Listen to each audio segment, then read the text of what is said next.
प्रबंध भाग 1 के दूसरे चैप्टर आय व्यय का लेखा जोखा पढ़ाएंगे। तो सबसे पहले हम आय के बारे में जानकारी प्राप्त करेंगे। आय क्या होती है इसके बारे में हम बताएंगे। तो पारिवारिक आय एक निश्चित अवधि में अर्जित की गई वह राशि है जो आर्थिक प्रयासों के फलस्वरूप प्रत्यक्ष तथा अप्रत्यक्ष रूप में हमें प्राप्त होती है। इसका मतलब होता है आय एक निश्चित अवधि मतलब समय में जो हम प्राप्त करते हैं वह राशि है जो प्रयास करते हैं, आर्थिक प्रयास करते हैं, उसके बदले में हमको मुद्रा, प्रत्यक्ष मतलब मुद्रा पैसा तथा अप्रत्यक्ष मतलब सेवा के रूप में हमको मिलती है। जैसा कि हम जानते हैं परिवार हमारी विविध आवश्यकताओं की पूर्ति का एक केंद्र है। प्रत्येक आवश्यकता की पूर्ति के लिए धन की आवश्यकता होती है तथा धन के लिए आय का होना अनिवार्य होता है। अगर आय होती है तभी हम आवश्यकताओं की पूर्ति करते हैं। पारिवारिक आय को समझ लेने के बाद अब हम लोग पारिवारिक आय की परिभाषा को समझेंगे।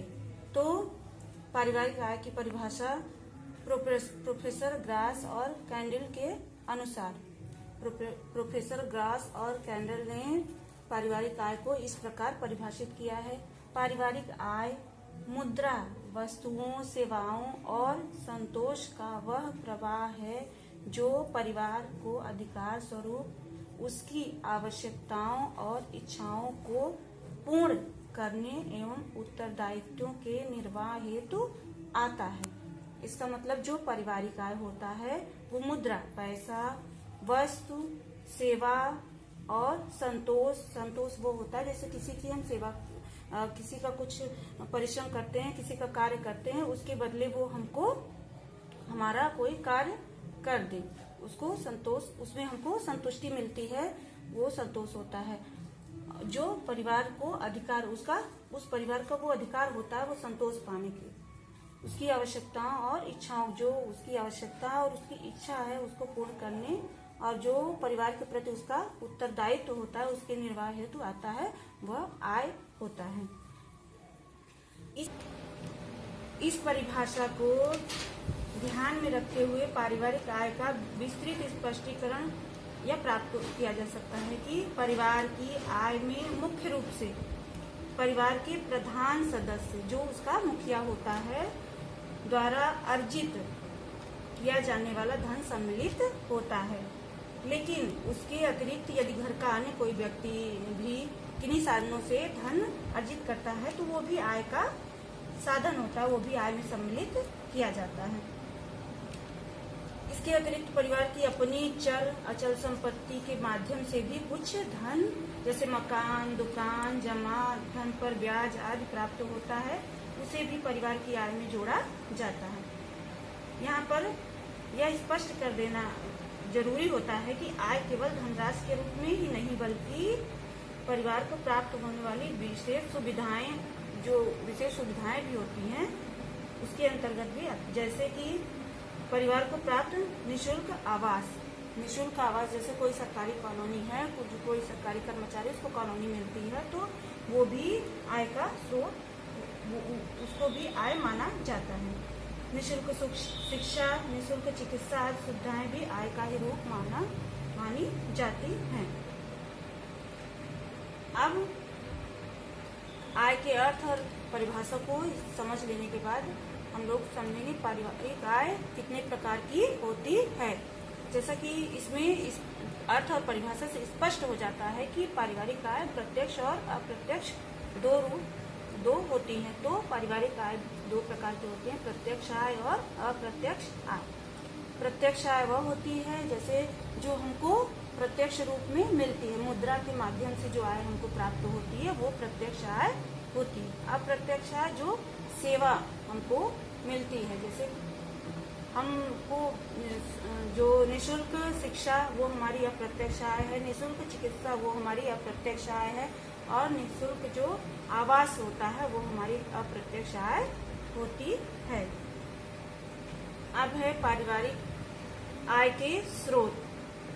आय क्या होती है, स्पष्ट होने के बाद आय का स्रोत क्या क्या है, यानी आय हमको किस किस जरिए से प्राप्त होती है, कहाँ से हमको आय प्राप्त होती है।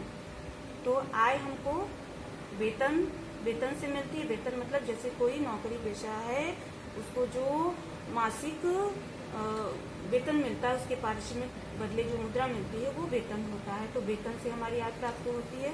दूसरा है मजदूरी। जो मजदूर वर्ग के लोग हैं, मजदूरी करते हैं, वो भी आय का स्रोत होता है।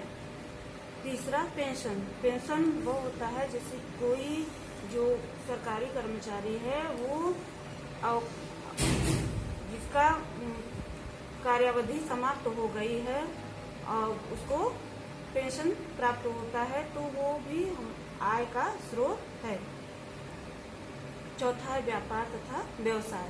व्यापार तथा व्यवसाय जैसे कोई व्यापार करना, व्यवसाय जैसे डॉक्टर, वकील, लेखक, इनके जो व्यवसाय है वो भी आय के स्रोत होते हैं। पांचवा घरेलू उद्योग धंधे। घरेलू उद्योग धंधे जैसे घर पे सिलाई कढ़ाई करना, मुर्गी पालन करना और मत्स्य पालन करना, मधुमक्खी पालन, ये घरेलू उद्योग धंधे हैं। इनसे जो आय प्राप्त होती है वो भी आय का स्रोत है। कृषि कार्य जो खेतों में काम करते हैं या जिनका अपना खेती है, वो खेत से जो खेतों में कार्य करके जो पैसे कमाते हैं, जो धन अर्जित करते हैं, वो आय का स्रोत होता है। वो कृषि कार्य के माध्यम से आय का स्रोत होता है। सातवां है ब्याज। ब्याज जो हमें अपने निवेश में, जो हम अपनी पूंजी का निवेश करते हैं, उसमें हमको जो ब्याज मिलता है, चाहे वो बैंक के माध्यम से निवेश करें, उससे ब्याज मिले, या फिर उसे सरकारी संस्था या गैर सरकारी संस्था में जो हमको निवेश करने पर जो ब्याज मिलता है, वो भी आय का स्रोत होता है। आठवां है उपहार। उपहार जैसे शादी, जन्मदिन और किसी त्योहार पे जो हमको उपहार, पैसे के रूप में जो उपहार प्राप्त होता है, वो भी आय का स्रोत होता है। इसके बाद लास्ट है अन्न। अन्न में बहुत सी चीजें आती हैं, जैसे गायन। बहुत लोग बहुत अच्छा गाते हैं, कहीं पे जाते हैं, गाना गाते हैं, तो उनको उसके बदले पैसा मिलता है, तो वो भी आय का स्रोत है। नृत्य भी आय का स्रोत है। भिक्षावृत्ति, जो भीख मांगते हैं, वो भी उनकी आय का स्रोत होता है। इसके अलावा जैसे धार्मिक आध्यात्मिक प्रवचन जो होते हैं, वहाँ भी वो भी आय के स्रोत होते हैं। ये तो हमारे आय की परिभाषा, आय के प्रकार, आय के स्रोत है। परिवार को प्राप्त होने वाली आय। परिवार को जब आय प्राप्त हो जाती है, वो अपनी आवश्यकताओं की पूर्ति के लिए उनको व्यय करता है। व्यय करने के लिए ही आय प्राप्त की जाती है। अगर हमारी कोई आवश्यकताएं, कोई इच्छा ही ना हो, तो आय प्राप्त नहीं होती। तो व्यय करने के लिए ही आय प्राप्त किया जाता है।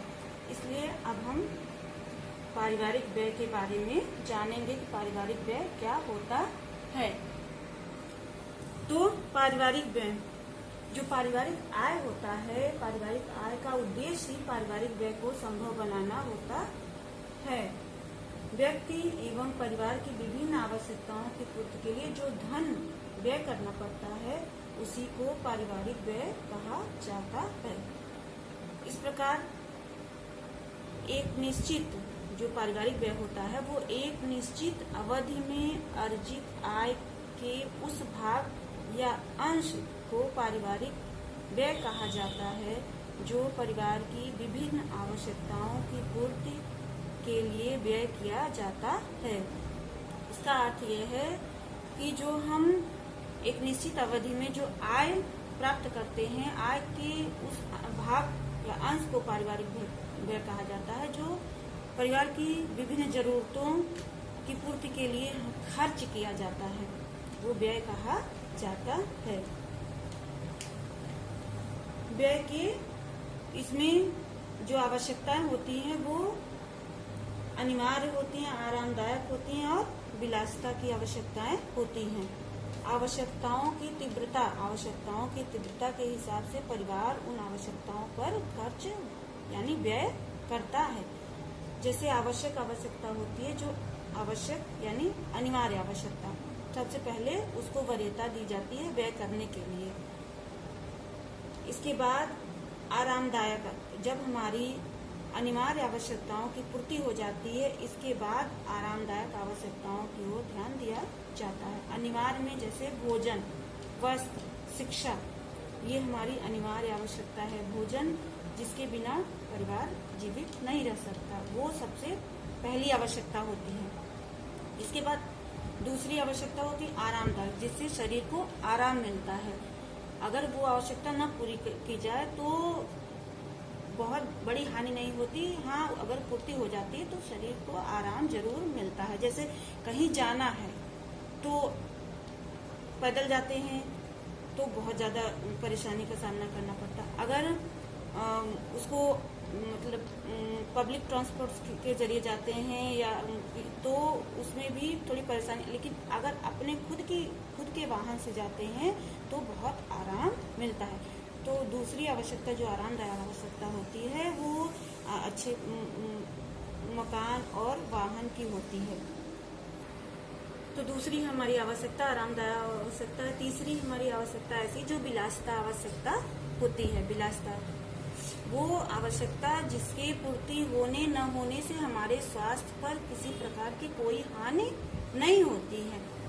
वो जैसे महंगे कपड़े खरीदना, महंगे जेवर खरीदना, ये हमारी विलासिता संबंधी आवश्यकताएं होती हैं। अब है पारिवारिक व्यय के प्रकार। आवश्यकताओं की पूर्ति के लिए जो पारिवारिक व्यय किया जाता है वो कितने प्रकार का होता है उसके बारे में हम यहाँ पर वर्णन करते हैं। पहला है निश्चित व्यय। निश्चित व्यय वह होता है जिसे हमें निश्चित रूप में व्यय करना ही पड़ता है। अपने आय के कुछ भाग को अनिवार्य रूप से निश्चित रूप से खर्च करना ही पड़ता है। उसको जैसे जो अनिवार्य आवश्यकता होती है उस पर जो खर्च किया जाता है वो निश्चित व्यय के अंतर्गत आता है। अर्ध निश्चित व्यय होता है जिसका हमको वो निश्चित नहीं होता है, वो खर्च भी किया जा सकता है और नहीं खर्च भी किया सकता। अगर हमारे पास आय अधिक है तो उस पर हम खर्च कर सकते हैं, वो पहले से निश्चित नहीं होता है। तीसरा व्यय होता है आकस्मिक व्यय। आकस्मिक व्यय वो होता है जैसे अचानक से कोई बीमार पड़ जाए तब अतिरिक्त खर्च हो जाता है। घर में कोई मेहमान आ जाए, शादी में जाना है, कोई पार्टी में जाना है, तो वो अतिरिक्त व्यय हमको करना पड़ता है। वो आकस्मिक, वो अचानक से व्यय होता है, वो आकस्मिक व्यय के अंतर्गत आता है। अब व्यय के प्रकार को जान लेने के बाद अब हम पारिवारिक व्यय को प्रभावित करने वाले कारक को जानेंगे। क्योंकि कोई भी व्यय होता है उसको, जो पारिवारिक व्यय होता है, बहुत से कारक होते हैं जो उस पर प्रभाव डालते हैं। तो कौन कौन से कारक हैं उसके बारे में हम जान लेते हैं। पहला है परिवार की आय। तो पहला है परिवार की आय। परिवार की आय मतलब अगर परिवार की आय कम होती है तो खर्चे भी कम होते हैं, पारिवारिक व्यय कम होता है, और जैसे जैसे आय बढ़ती है वैसे खर्चे बढ़ जाते हैं। तो पारिवारिक व्यय को परिवार की आय बहुत प्रभाव डालती है। दूसरा है परिवार के रहन सहन का स्तर। रहन सहन का स्तर का मतलब होता है कि अगर परिवार के रहन सहन का स्तर सामान्य होता है तो उस परिवार में व्यय कम होता है, और अगर रहन सहन का स्तर उच्च होता है तो वहाँ पे, क्योंकि रहन सहन के स्तर को मेंटेन करने के लिए, समाज को दिखाने के लिए वो अपने खर्च ज्यादा करते हैं, तो जो उनका पारिवारिक व्यय होता है वो अधिक होता है। तो परिवार के रहन सहन का स्तर भी पारिवारिक व्यय को प्रभावित करता है। तीसरा है परिवार का स्वरूप। परिवार का स्वरूप मतलब परिवार छोटा है कि बड़ा है। स्वरूप परिवार दो प्रकार का होता है, एकल परिवार और संयुक्त परिवार। जब परिवार छोटा होता है तो एकल परिवार होता है, वहाँ खर्चे कम होते हैं, व्यय कम होता है। लेकिन अगर संयुक्त परिवार है तो वहाँ पे परिवार ज्यादा होते हैं सदस्यों की संख्या ज्यादा होती है तो वहाँ पे व्यय अधिक होता है, तो इसलिए परिवार का स्वरूप भी पारिवारिक व्यय को प्रभावित करता है। चौथा है परिवार में बच्चों की संख्या। पारिवारिक व्यय को बच्चों की संख्या भी प्रभावित करती है, क्योंकि जिस परिवार में बच्चों की संख्या अधिक होती है वहाँ खर्च अधिक होता है, व्यय अधिक होता है, क्योंकि बच्चों के लालन पालन, उनकी शिक्षा दीक्षा में व्यय अधिक होता है। इसलिए परिवार में बच्चों की संख्या भी पारिवारिक व्यय को प्रभावित करता है। पांचवा है पारिवारिक व्यवसाय। पारिवारिक व्यवसाय भी पारिवारिक व्यय को प्रभावित करता है। व्यवसाय जैसे कि कोई ऐसे व्यवसाय हैं जो अपने को मेंटेन करने के लिए अतिरिक्त खर्च करते हैं, जैसे वकील हैं तो वो अपने घर पे भी एक कमरे को ऑफिस की तरह बनाते, कोई भी क्लाइंट आता है तो उनको अतिरिक्त खर्च करना पड़ता है, उसके लिए अलग से देखना पड़ता है। और ऐसे डॉक्टर हैं वो अपने व्यवसाय के हिसाब से अपने परिवार को मेंटेन रखते हैं, तो पारिवारिक व्यय अधिक होता है। तो पारिवारिक व्यवसाय भी पारिवारिक व्यय को प्रभावित करता है। पारिवारिक व्यय को प्रभावित करने वाले कारक में रहने का स्थान भी एक महत्वपूर्ण कारक है। रहने का स्थान, जैसे ग्रामीण क्षेत्र में अगर परिवार रह रहा है तो वहाँ पर व्यय कम होता है, जबकि अगर शहरी क्षेत्र में रह रहा है तो वहाँ उसका पारिवारिक व्यय अधिक होता है। और शहर में भी अगर वो छोटे शहर में रह रहा है तो पारिवारिक व्यय वहाँ पर कम होता है। महानगरों और बड़े शहरों में वहाँ पारिवारिक व्यय अधिक होता है। इसलिए अधिक होता है क्योंकि वहाँ पे जो आवास है और जो भी खाने पीने की चीजें और जो सुख सुविधाएं हैं सब काफी महंगे होते हैं। तो रहने का स्थान भी पारिवारिक व्यय को प्रभावित करने वाला कारक होता है। अब है सातवां सामाजिक धार्मिक परंपराएं। सामाजिक धार्मिक परंपराएं भी पारिवारिक व्यय को प्रभावित करती हैं, क्योंकि जो परिवार सामाजिक धार्मिक परंपराएं में अधिक रुचि रखता है तो उनका पारिवारिक व्यय इन क्षेत्र में ज्यादा होता है, और जो सामान्य रुचि रखता है या नहीं रुचि रखता है तो उसका पारिवारिक व्यय कम होता है। आठवां है गृहिणी की कुशलता और दक्षता। जो गृहिणी अपने परिवार को अच्छे तरीके से चलाना जानती है और कुशल होती है तथा परिवार को चलाने में दक्ष होती है, वो अपनी आय को बहुत सोच समझकर व्यय करती है। जहाँ जरूरी होता है वहीं वो व्यय करती है और मितव्ययिता का ख्याल रखती है। हम लोग इस प्रकार पारिवारिक व्यय को प्रभावित करने में गृहिणी की कुशलता और दक्षता भी एक महत्वपूर्ण कारक है। तो बच्चों, हम लोग आय के बारे में जान लिए, व्यय के बारे में जान लिए हैं। अब आय और व्यय में कैसे संतुलन बनाया जाए, संतुलन बनाने के लिए क्या क्या उपाय करने, क्या क्या सावधानियां रखनी चाहिए, उसके बारे में जानेंगे। आय व्यय में संतुलन बनाना। आय व्यय में किस प्रकार संतुलन बनाए या आय व्यय में संतुलन बनाने में क्या सावधानियां रखनी चाहिए, इस बात की जानकारी प्राप्त करेंगे। पहला है विवेकपूर्ण व्यय। आय को व्यय करना, अपनी आवश्यकताओं की चीजों पे खर्च करने के लिए विवेकपूर्ण व्यय करना चाहिए। यानी जो हमारी अनिवार्य आवश्यकताएं सबसे पहले उस पे व्यय करें, या कहीं भी व्यय करना हो तो हम विवेकशीलता से व्यय सोच समझकर व्यय करें, सोच समझकर खर्च करें। दूसरा है दैनिक व्यय के आधार पर बजट में संशोधन। दैनिक जो चीजों की खरीदारी होती है उस व्यय के आधार पर बजट में संशोधन करना चाहिए। जैसे कि अगर जो हम बजट बनाए हैं उसमें अधिक महीने के लास्ट तक अधिक खर्च हो जाता है, तो हम जो रोज की चीजें हैं उस व्यय के किस दिन ज्यादा खर्च हुआ, किस दिन कम खर्च हुआ, उसके आधार पर अगले माह के बजट में संशोधन करें ताकि आय व्यय में संतुलन बना रहे। तीसरा है बजट से अधिक व्यय हो जाने पर समायोजन।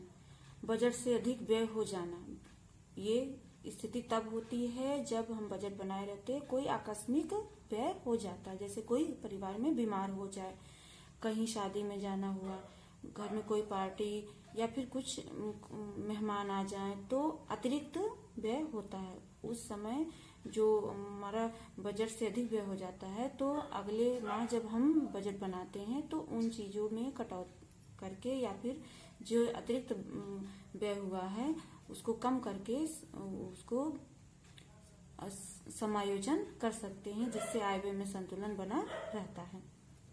चौथा है बचत करना। बचत बजट का मुख्य आधार है। अगर बजट बना रहे हैं तो उसमें बचत का जरूर समावेश होना चाहिए, क्योंकि बचत से हमारा भविष्य सुरक्षित रहता है। तो गृहिणी को या गृह स्वामी को बचत की आदत डालनी चाहिए, जिससे आय व्यय में संतुलन बना रहता है। जो बचत होता है वो भविष्य की आवश्यकताओं की पूर्ति के लिए ही होता है। जब आकस्मिक व्यय करना होता है तो बचत ही हमारा उस व्यय में कारगर सिद्ध होता है। तो इसलिए बचत करना आय व्यय में संतुलन बनाए रखने में महत्वपूर्ण है। पांचवा है नियंत्रित व्यय। नियंत्रित व्यय मतलब जो भी खर्च है उसको नियंत्रित करें। जितनी हमारी आय है उसी के हिसाब बजट बनाकर खर्च किया जाए और मितव्ययिता का ध्यान रखते हुए खर्च करना चाहिए। इससे ये भी आय व्यय में संतुलन बनाने के लिए महत्वपूर्ण है। छठवां है पारिवारिक आय व्यय का अनुमान पत्र बनाने की आवश्यकता। पारिवारिक आय व्यय, जो पारिवारिक आय है और जो व्यय होता है, पहले कितना हमको व्यय करना है वो अनुमान लगा लेना चाहिए। अनुमान लगा के उसको लिखित रूप में उसको रख लेना चाहिए। इससे हमारा आय व्यय में संतुलन बना रहता है। व्यय का अनुमान लगाने से बजट उसी हिसाब से बनाया जाता है। तो जितनी आय रहती है उसी हिसाब से बजट बनता है, व्यय होता है, तो जिससे आय व्यय में संतुलन बना रहता है।